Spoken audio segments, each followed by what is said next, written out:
Palace sounds good. Take us there. No, I want Queens. I've warned you. I'll be forced to thrash you. I feel like breakdancing. Look! Yo, man, get the big bag again. Right? Stop, please! Come back! Sammy! And your friend, too. Hey, who gonna clean up all these flowers?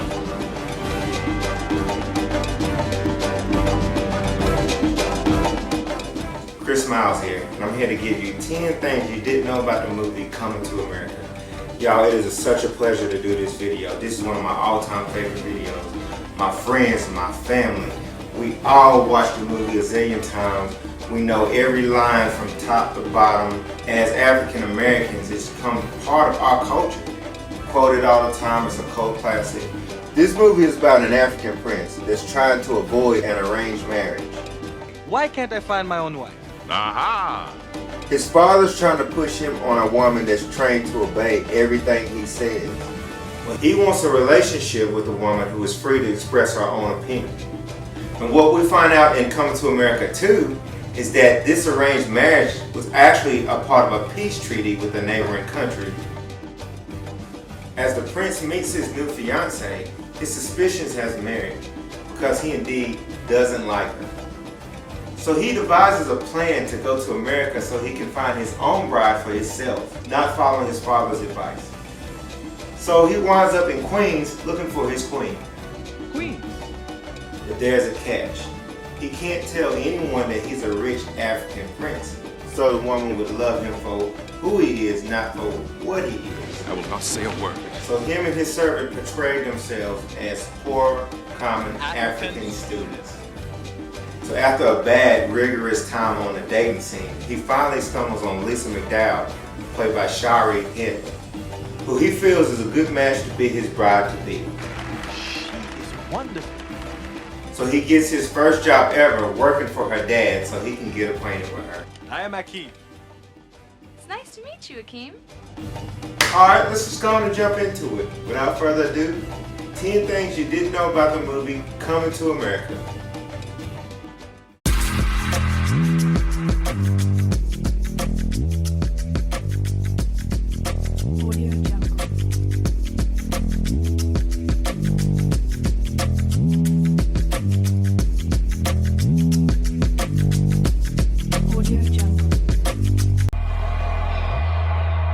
Before we begin, we will ask the big question. Now it's time for the big question. Who would have won the fight between King Joffrey and Mr. McDow?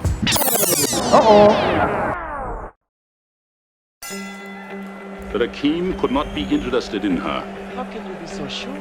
Oh, come now. Our son cannot consort with such a girl. Hey, now wait a minute. He's in love with Lisa. You haven't got enough money to buy my daughter off. Nonsense. Joffrey, apologize to Mr. McDow. I will do no such thing. The man is beneath me, and so is his daughter. I don't give a damn who you are. This is America, Jack. Now you say one more word about Lisa here, and I'm gonna break my foot off in your royal. Now towards the end of the movie, if Akeem never would have came to intervene, who do you think would have won that fight? Bet money. Stay tuned to the end of the video and we're gonna go over that.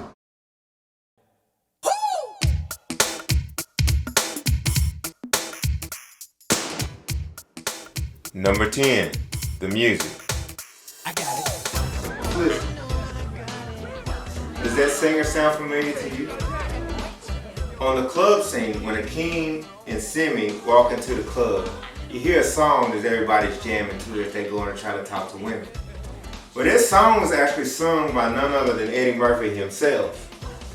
Back in the day, Eddie Murphy did have a lucrative singing career. He had several hit songs. Everybody knows My Girl Likes to Party All the Time, produced by Rick James. I'm Rick James! So this song titled I Got It was sung by Eddie Murphy, one of his tracks. Now it was produced by a man named Nile Rodgers. And you may not know Nile Rodgers by name, but everybody has heard Nile Rodgers' music.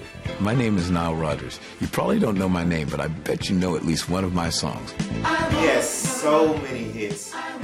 Not only from his own band Chic, but he produced for Madonna, Duran Duran, David Bowie, he produced for Diana Ross. But the young generation probably knows him better for the guy on the Daft Punk video, Get Lucky, the guy playing the guitar. But Nile Rodgers produced this and a lot of the tracks on this film. And by the way, I'm a huge Nile Rodgers fan. So Nile, if you're watching this, contact me. I'd love to do a paid interview with you. Number 9, John Amos's long history with McDonald's. John Amos plays Cleo McDowell, Lisa McDowell's father, and the owner of McDowell's restaurant that looks shamelessly a lot like McDonald's restaurant. They're McDonald's. I'm McDowell. John Amos had a long history with McDonald's. He worked at the first McDonald's in Canada. In the scene where Hakeem doesn't know how to use the mop and bucket, Grab a bucket and mop. Scrub the bottom and top. it's a reference to an old commercial that John Amos starred in a long time ago. With a broom and a brush. Well, he's part of McDonald's workers and they're cleaning up. There's so many references to other movies and art and music in this one film, but that specific one with the mop and bucket Hakeem struggled with, Don't use the bucket. It'll just confuse you. that was in reference to an old commercial John Amos starred in a long time ago. Number 8, Coming to America had a sitcom starring Tommy Davidson. Coming to America was such a successful movie, they tried to make a sitcom spin-off, but the pilot, it didn't sell. The Coming to America pilot, produced by Eddie Murphy Productions, is about Hakeem's younger brother Tariq, played by Tommy Davidson. He goes to America to get a college education, but he runs out of money, and he's there frustrating his servant, Ohan, of the original movie, played by Paul Bates. Forgive my impertinence, Your Highness, but there are some days when I wish that you were someone else. Reluctant to ask for help from the king, the two of them get jobs at their landlord's pizzeria. The pilot didn't work for several reasons. What makes the movie more appealing is that Hakeem and Simi are two fish out of water, not only going from living in Africa to America, also transitioning from being rich and privileged to being working class citizens. The humor is in how they react to America in a strange environment. The sitcom didn't utilize this technique. Instead, they relied on Tommy Davidson's comical portrayal of different characters. Fine. You want someone else? I'll be Stevie Wonder.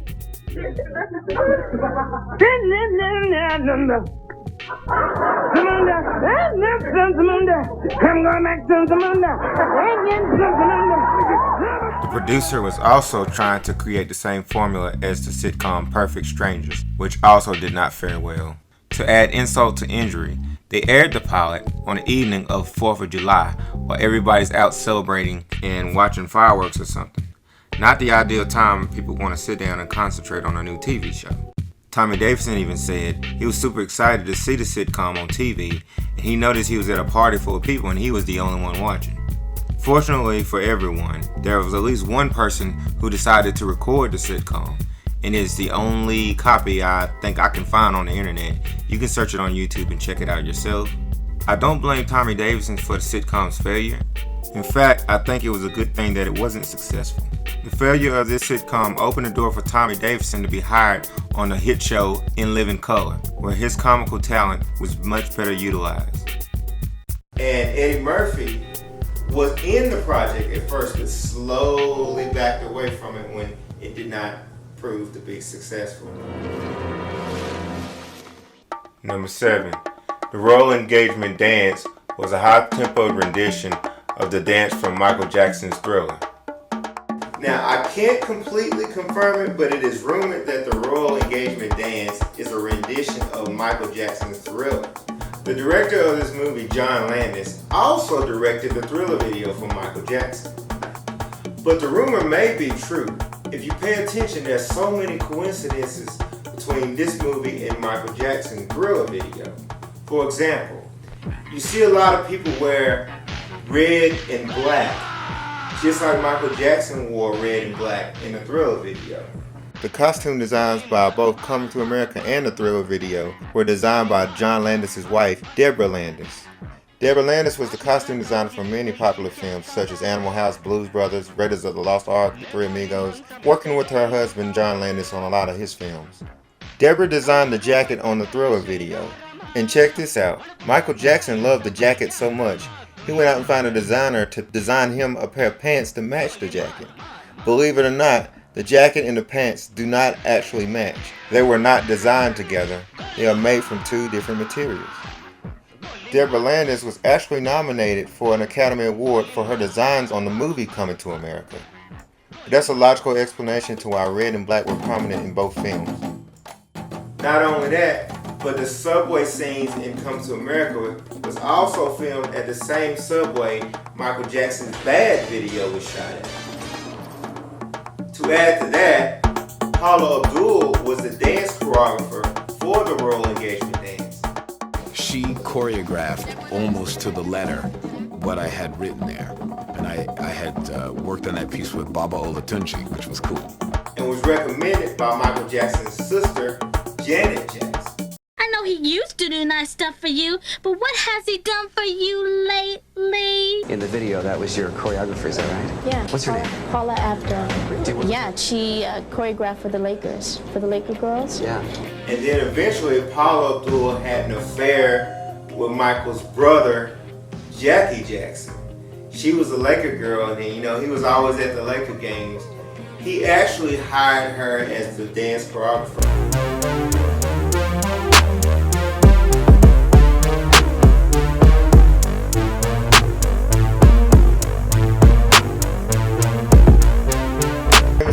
The last tour that all the Jacksons went on, Jackie missed the first half of that tour because he got caught slipping with Paula Abdul.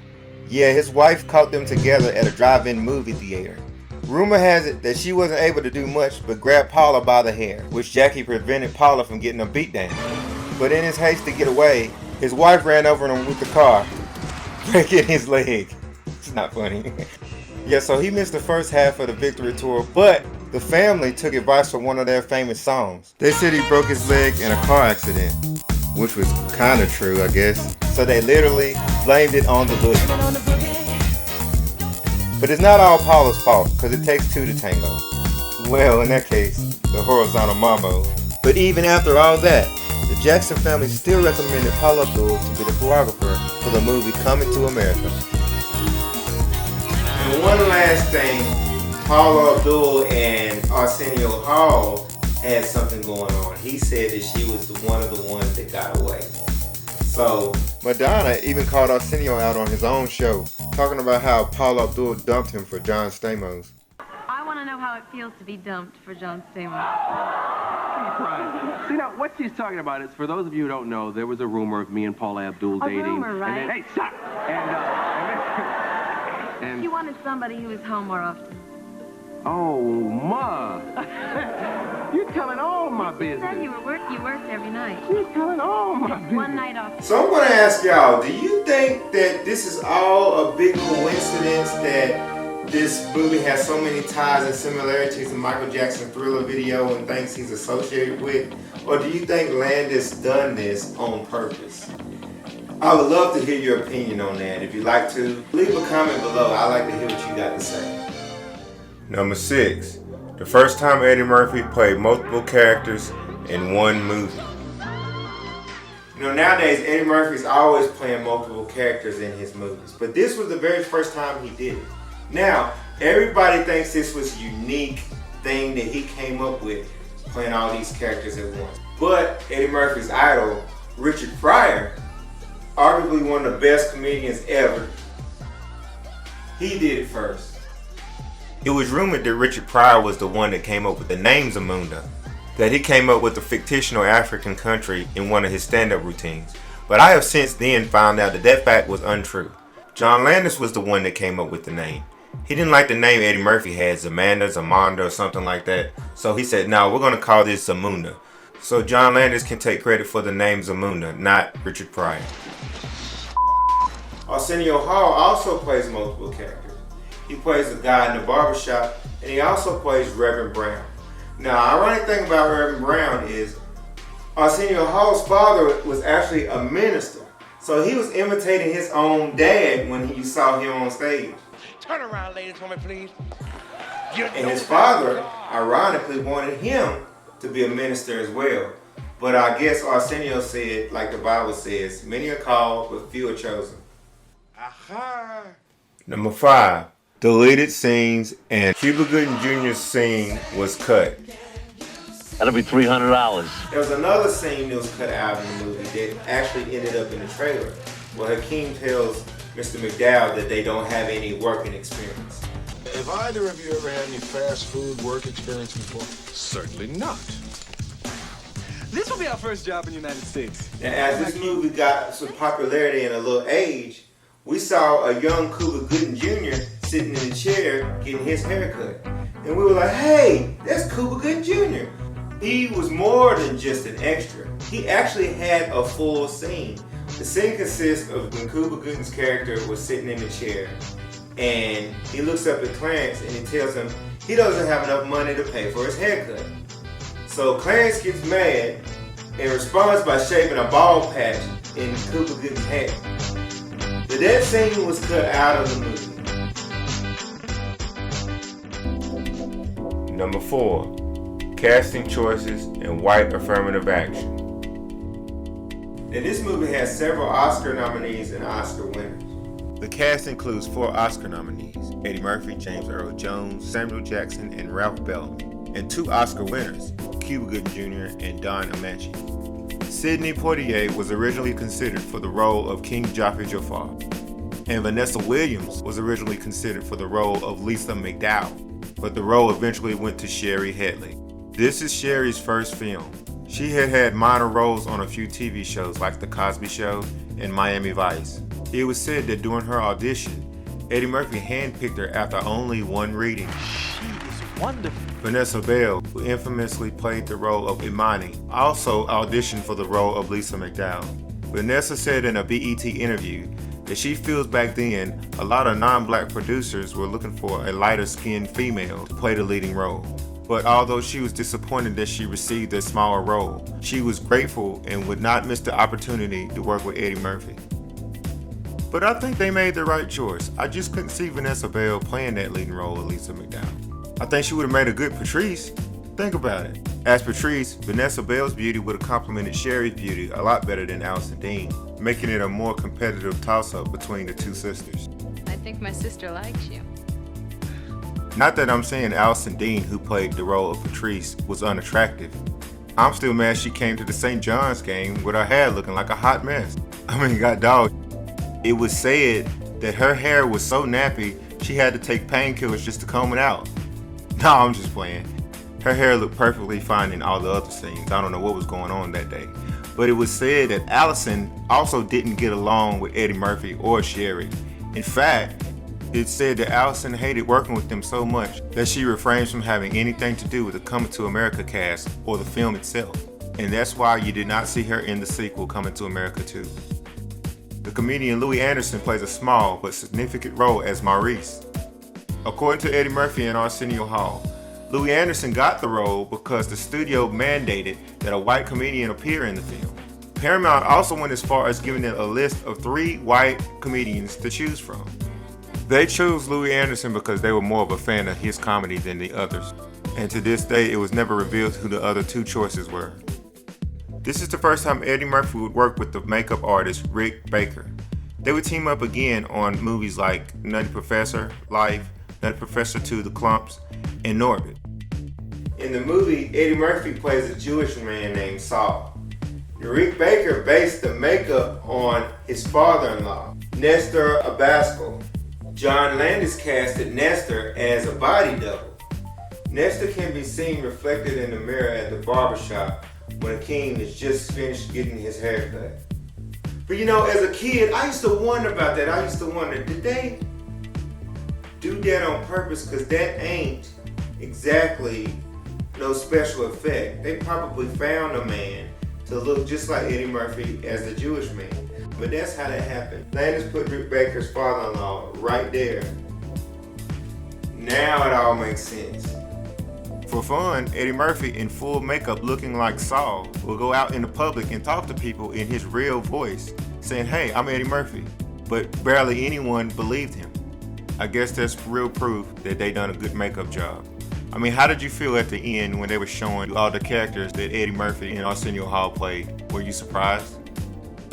Number 3, Coming to America is linked to other movies like Trading Places, Roots, Lion King, and Star Wars. Now, I forewarn you, the links to all this one is like on a Stanley Kubrick level. Let's get the first and most obvious out the way. In case you didn't know already, the 2 homeless men that received the money from Prince Akeem, everybody knows they're the Duke brothers from the movie Trading Places, also directed by John Landis. In the movie Trading Places, Eddie Murphy plays Billy Ray Valentine, a poor man, and Dan Aykroyd plays Louis Winthorpe, a rich man, as the Duke brothers perform an apathetic social experiment to turn Winthorpe poor and Valentine rich.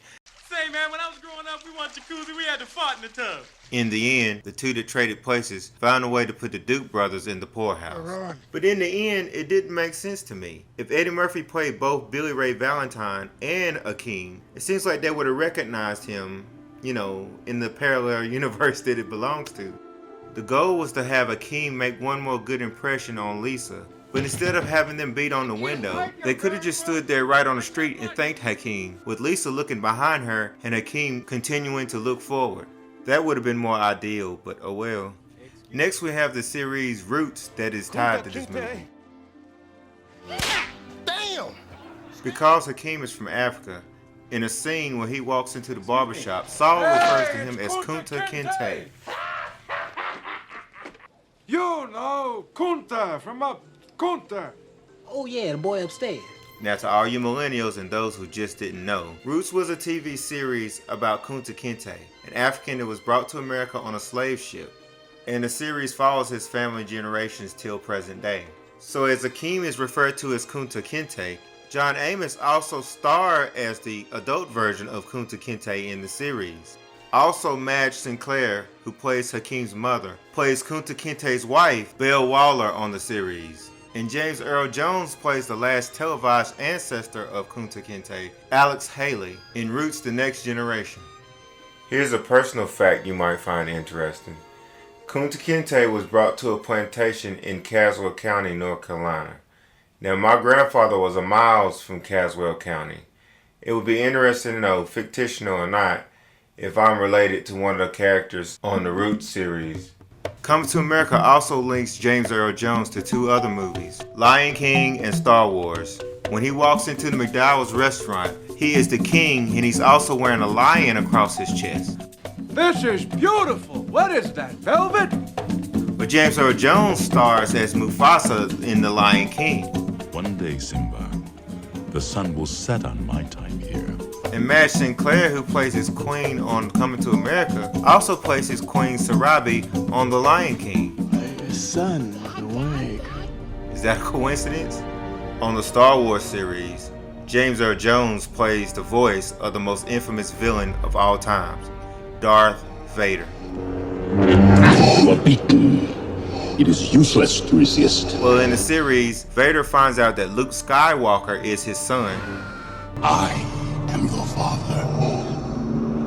And later finds that Princess Leia is his daughter. I'm a member of the Imperial Senate on a diplomatic mission to Alderaan. Don't you papa me, girl. I'll papa you so you never forget it. You get your black ass out of here. Jesus.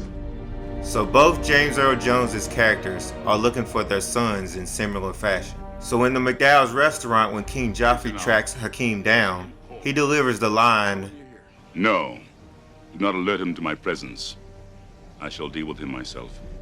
That line pays homage to Star Wars when Darth Vader says, "No, leave them to me.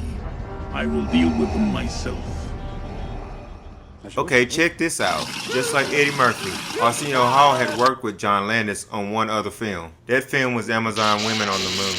Well, at the time of pre-production of Coming to America, Arsenio Hall was doing the voice of Winstead Zeddemore on the Real Ghostbusters cartoon. Well, Eddie Murphy chose him to play Simi because he felt like he could be doing better things on screen. Now, the crazy ironic thing is, Eddie Murphy was originally supposed to be Winstead Zeddemore. Yes, Eddie Murphy was supposed to be the Black Ghostbuster. The original Ghostbusters was supposed to be Dan Aykroyd, Jim Belushi, and Eddie Murphy.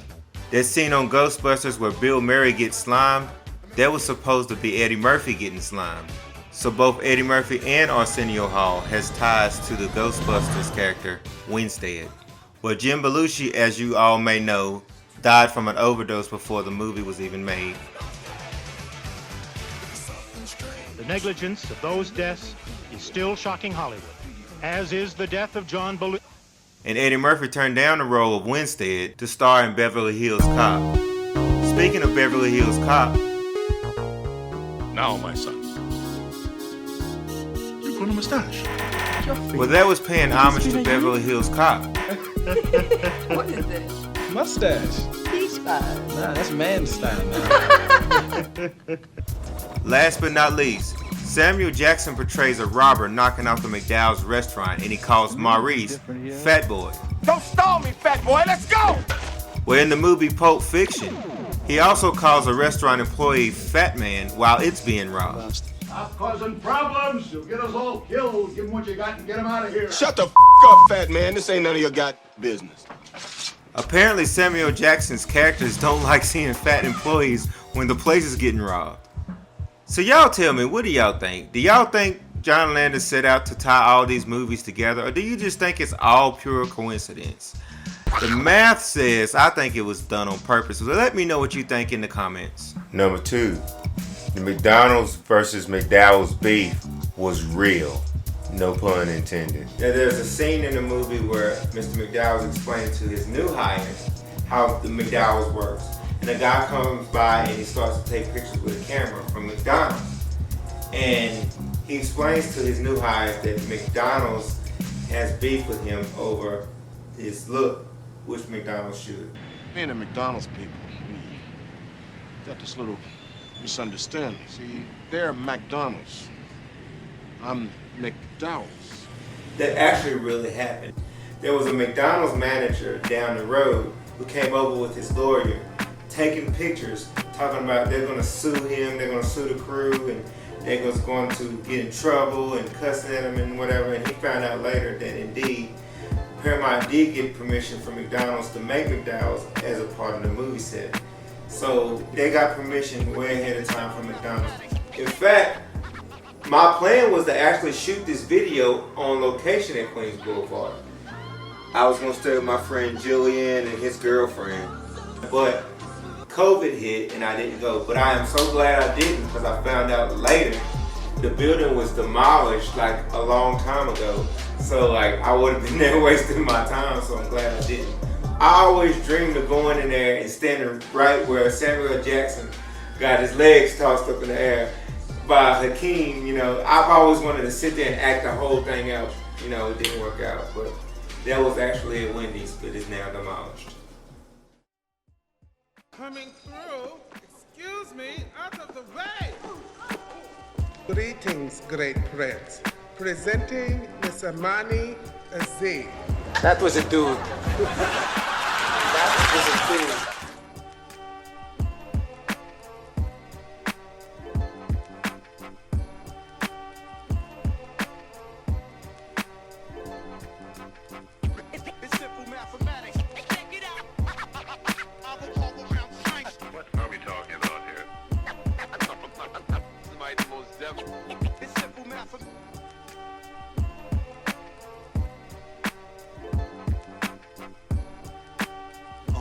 Most exhilarating. The Giants of New York took on the Packers of Green Bay, and in the end the Giants triumphed by kicking an oblong ball made of pigskin through a big H. It was a most ripping victory.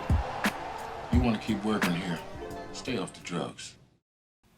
Number 1, Eddie Murphy and John Landis get into a fight in the manslaughter that happened on the movie set.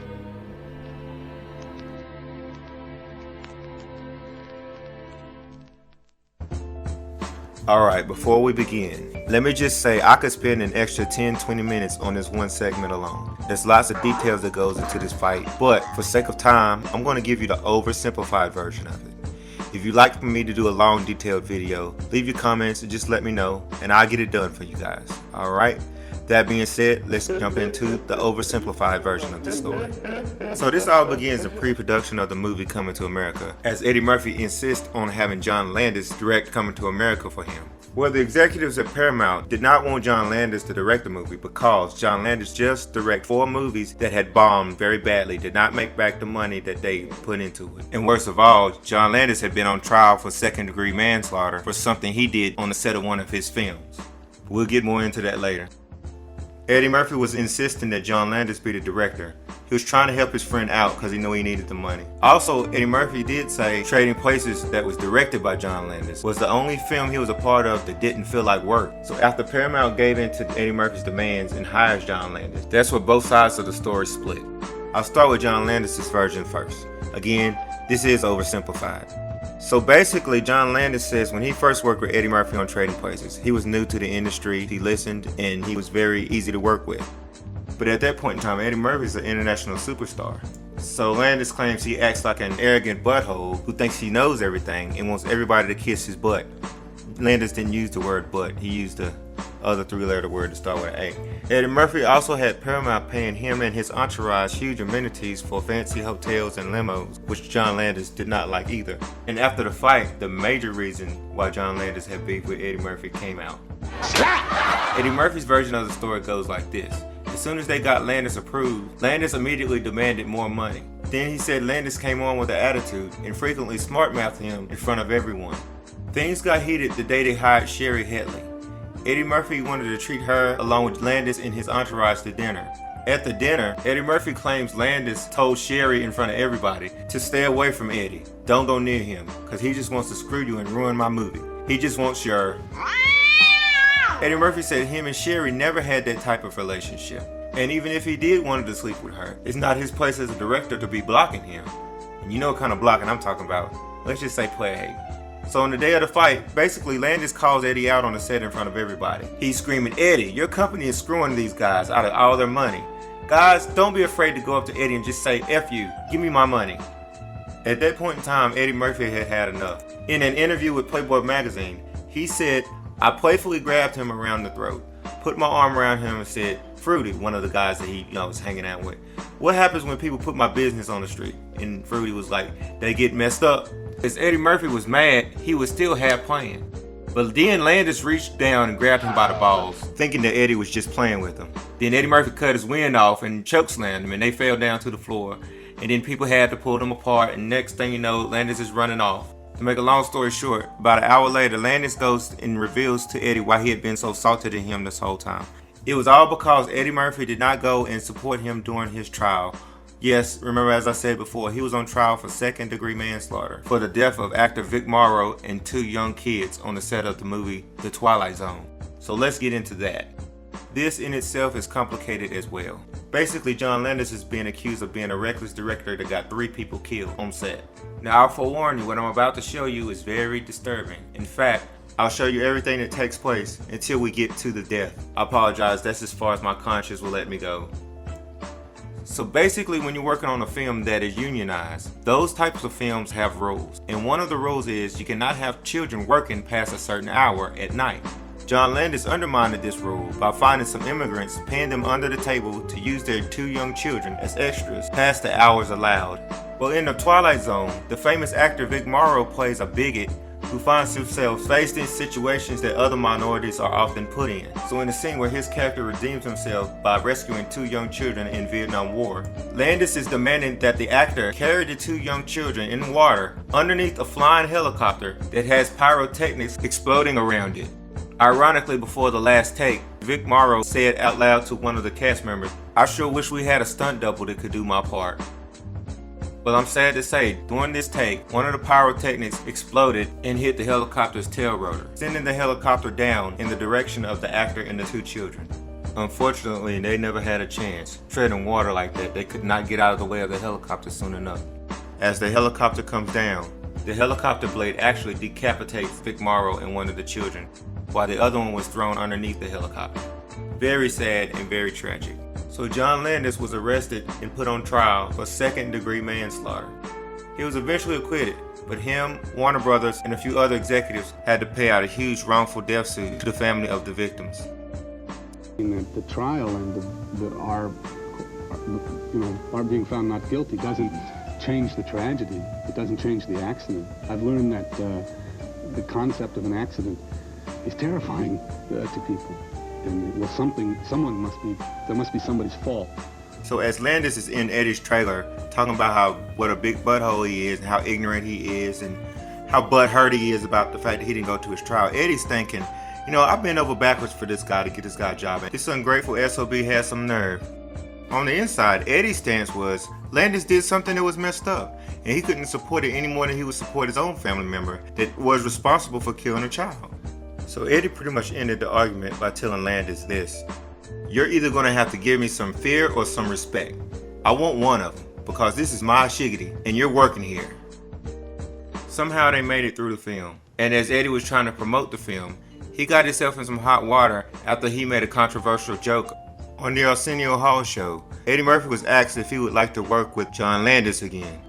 Keep in mind that the Twilight Zone accident was still kind of fresh when Eddie Murphy made this comment. He's a good director and all that, but some things didn't work out, and I think he has a better chance of working with Vic Morrow again than me.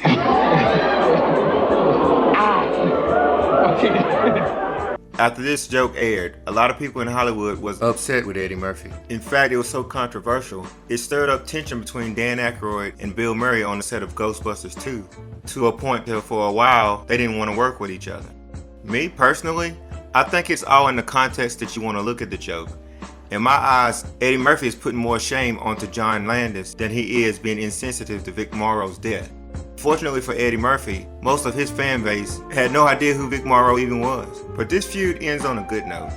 Some years later, Eddie Murphy has a change of heart, and he asked John Landis to direct Beverly Hills Cop 3, where the two worked together for the last time. But the reunion was bittersweet because Beverly Hills Cop 3 didn't do very well at the box office, and it was the last time John Landis ever worked on a major project in Hollywood. In fact, Coming to America was the last successful movie that Landis ever worked on. So after Beverly Hills Cop 3, Landis went on to direct the successful music video to Michael Jackson's song, Black or White.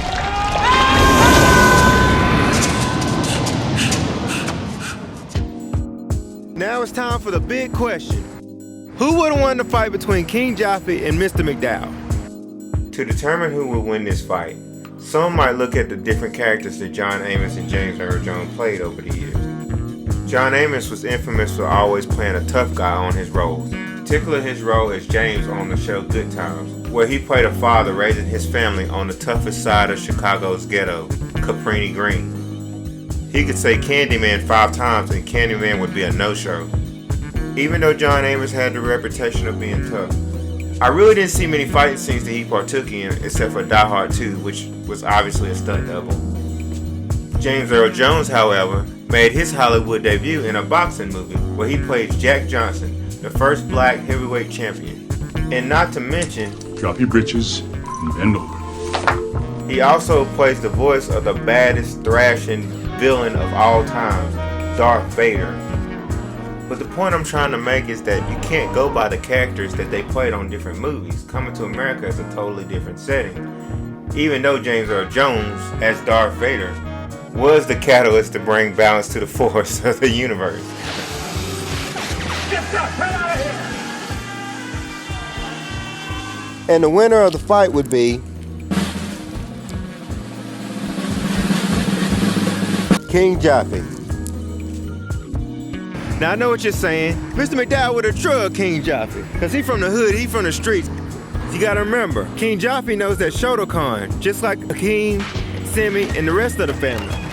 So King Jaffe would have used that Shotokan on Mr. McDow. You also gotta remember too, Mr. McDow just about broke his legs trying to get up them steps. So he's already weak in the knees. That's it. The winner of the fight is King Jaffe. I hope you like that. Stay tuned for the next video. I'll be doing a big question on all my videos. So like... What are you doing? Get the out of here before I bust that camera! Alright guys, thank you for watching. I hope you enjoyed it. That concludes my video. You guys, I want to make this channel big. I want everybody to know about these African American themed movies that are being neglected in society today. I want everybody to know the history, all the facts, and the good stuff about it. So believe in me, support me, I'm on your side. The things that we like, I'm going to give it to you. And if you like this movie and you like this video, chances are you're going to like the videos I'm going to do in the future. So it is imperative that you hit this subscribe button so you don't miss anything. So just go ahead, just stop, just don't think about what you're going to do next. Just take the time right now, click subscribe so you won't miss anything else. Also, if you have any videos that you'd like to see me do, I'm open to any suggestions. Leave it in the comment. If you disagree or if I got a fact wrong, let me know. And just guys, thank you for watching. And there's going to be more from Miles Beyond Me.